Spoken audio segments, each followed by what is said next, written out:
গণভোট একটা গুরুত্বপূর্ণ বিষয়। গণভোটে কি কি বিষয় থাকছে, গণভোটের পক্ষে নাকি বিপক্ষে ভোট দিবেন, এই সিদ্ধান্ত তারা নিতে পারছেন না। আজকের ভিডিওটা তার জন্য। আলোচনার সুবিধার্থে সংবিধান সম্পর্কে আমাদের একটু ধারণা নিতে হবে।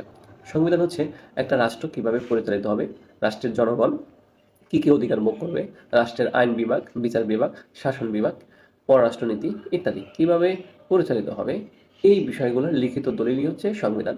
বিশ্বের প্রতিটা দেশ সংবিধানের উপর পরিচালিত হয়। বাংলাদেশের সংবিধান 1972 সালে প্রবর্তিত হয়। এই সংবিধানে 11টি অধ্যায় রয়েছে এবং 153টি অনুচ্ছেদ রয়েছে। আমাদের সংবিধানের অনুচ্ছেদগুলোর মধ্যে বেশ কিছু একাডেমিক বিতর্ক রয়েছে। এই একাডেমিক বিতর্কগুলোই বেশ কিছু সমস্যা, রাষ্ট্র পরিচালনা করার ক্ষেত্রে বেশ কিছু সমস্যার সৃষ্টি হচ্ছে, যার কারণে এই গণভোটের আয়োজন করা হয়েছে। ক্ষমতার মধ্যে ভারসাম্য আনয়ন ক্ষমতা এবং 55 থেকে 58 নং অনুচ্ছেদে প্রধানমন্ত্রীর ক্ষমতার কথা বলা হয়েছে। এই ধারাগুলোয় প্রধানমন্ত্রীকে নিরঙ্কুশ ক্ষমতা দেওয়া হয়েছে। পক্ষান্তরে রাষ্ট্রপতির ক্ষমতা বহুলাংশে কম।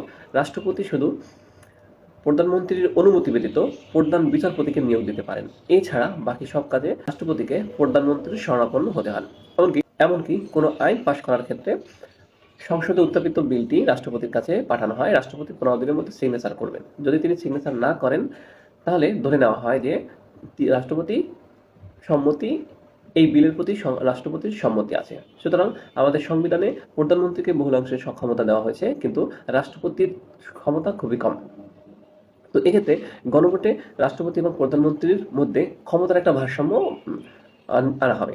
সংবিধানের 55 যে কোনো ব্যক্তি প্রধানমন্ত্রী হলে স্বৈরাচার হওয়ার যথেষ্ট সুযোগ রয়েছে। সংবিধানের 49 নং অনুচ্ছেদ অনুযায়ী রাষ্ট্রপতিকে ক্ষমা প্রদর্শন করার ক্ষমতা দেওয়া হয়েছে। এই বিষয়টা বোঝার জন্য একটা উদাহরণে যাই। মনে করেন আমি আপনার পরিবারের একজন সদস্যকে হত্যা করে ফেললাম, আমার বিচারে আমার ফাঁসি হলো। রাষ্ট্রপতির কাছে প্রাণ ভিক্ষা চাইলাম। রাষ্ট্রপতি যদি আমার দলের হয়ে থাকেন, অথবা রাষ্ট্রপতি যদি চাইলেন আমাকে ক্ষমা করে দিতেন, তাহলে তিনি আমাকে নিঃশর্ত ক্ষমা করে দিতে পারেন। তো সংবিধানের এই আইনটা ওই পরিবারের ন্যায় বিচার পেতে প্রতিবন্ধকতা তৈরি করে। ভোটে হ্যাঁ জয়যুক্ত হয়, সেক্ষেত্রে এই ধারাটার পরিবর্তন আসবে এবং এখানে নতুন যে সংশোধনটা আসবে যে হত্যাকারী ক্ষমা করার ক্ষমতা কেবল ওই পরিবারকেই দেওয়া হবে।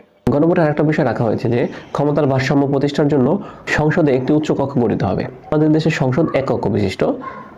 তো এই এক কক্ষ বিশিষ্ট সংসদ থাকার কারণে যে সমস্যাগুলো হয়, এর মধ্যে অন্যতম একটা হচ্ছে সংবিধানের 142 নং অনুচ্ছেদ অনুযায়ী 2/3 সংসদ সদস্য চাইলে যে কোনো কিছু সংবিধানের যে কোনো কিছু সংশোধন করতে পারে, আবার চাইলে নতুন কোনো আইন পাশ করতে পারে।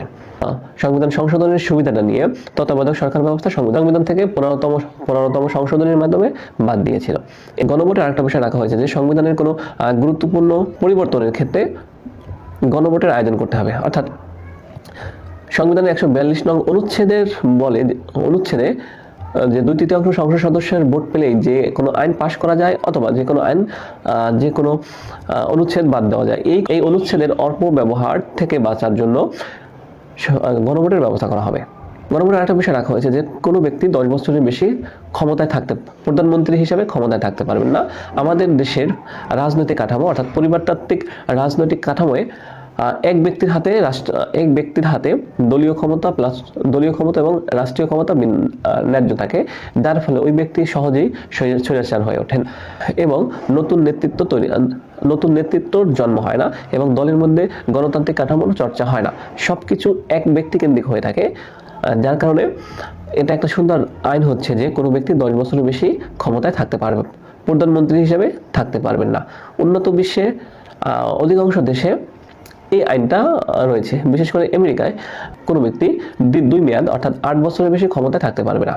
গণভোটে আরেকটি বিষয় রাখা হয়েছে বিরোধী দল থেকে ডেপুটি স্পিকার এবং সংসদীয় কমিটির গুরুত্বপূর্ণ সংসদীয় কমিটি সমূহে বিরোধী দল থেকে সভাপতি নির্বাচন করা হবে।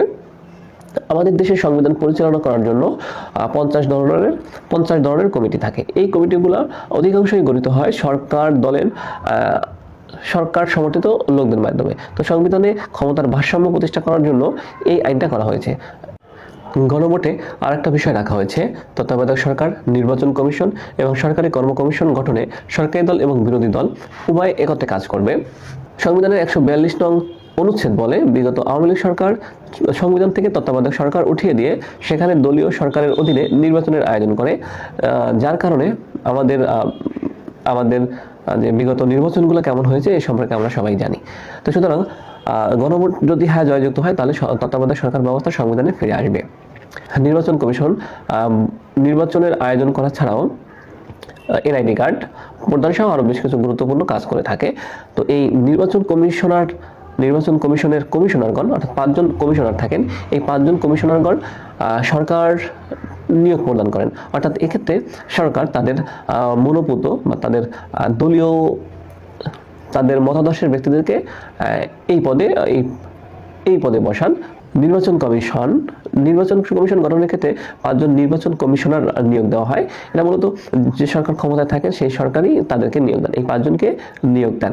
তো এক্ষেত্রে যারাই নিয়োগ দেন তারা তাদের দলীয় লোককেই নিয়োগ দেন।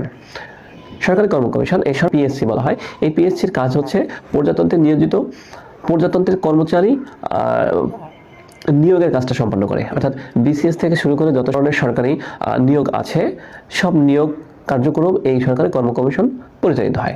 আমাদের দেশে যারাই ক্ষমতায় থাকেন তারা এই কমিশনে নিজেদের মনোপুত ব্যক্তিদেরকে বসান, যার কারণে নিয়োগ প্রক্রিয়ার মধ্যে অনেক সমস্যা থেকে যায়। গণভোটে আরেকটা বিষয় রাখা হয়েছে, মৌলিক অধিকারের সংখ্যা বাড়বে, অর্থাৎ সংবিধানের তৃতীয় অধ্যায় সংবিধানের 26 থেকে 47 নং অনুচ্ছেদে মৌলিক অধিকারের কথা বর্ণনা করা হয়েছে। এর সাথে নতুন যোগ হতে যাচ্ছে ইন্টারনেট সেবা, অর্থাৎ ইন্টারনেট সেবা প্রাপ্তি মানুষের মৌলিক অধিকার হিসেবে বিবেচিত হবে।